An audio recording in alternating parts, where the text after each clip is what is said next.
Gaur egun, Europar Batasuna funtsezkoa da nazioarteko ordenaren etorkizunerako. Gerrek, tentsio geopolitikoek, desinformazioak eta krisi klimatikoak erakusten digute segurtasuna ez dela soilik armaden kontua. Demokrazia, giza eskubideak, ekonomia bidezkoa eta lankidetza ere segurtasunaren oinarriak dira.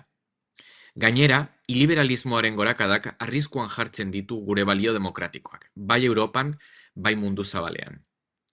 Errusiaren oldarkortasunak eta Txinaren presio ekonomiko eta teknologikoak erakusten dute nazioarteko ordena gero eta gehiago zalantzan jartzen ari dela. Horregatik, Europar Batasunak paper sendoagoa behar du etorkizuneko munduan. Europa ez da perfektua, baina badu zer eskaini. Zuzenbidearen nagusitasuna, elkarrizketa, aniztasunaren errespetua. Nazioarteko ordena indarraren logikan oinarritzen bada, herrialde txikiek eta herritarrek galduko dute. Arauetan, lankidetzan eta erantzukizunean oinarritzen bada, denok irabaziko dugu.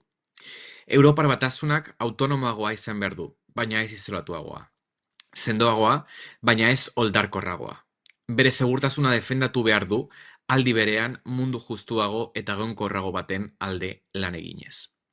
Etorkizuneko nazioarteko ordenak Europar Batasuna behar du, eta Europar Batasunak ausardia, batasuna eta ikuspegi morala behar ditu. Gaur, inoiz baino gehiago, behar dugu Europar Batasuna.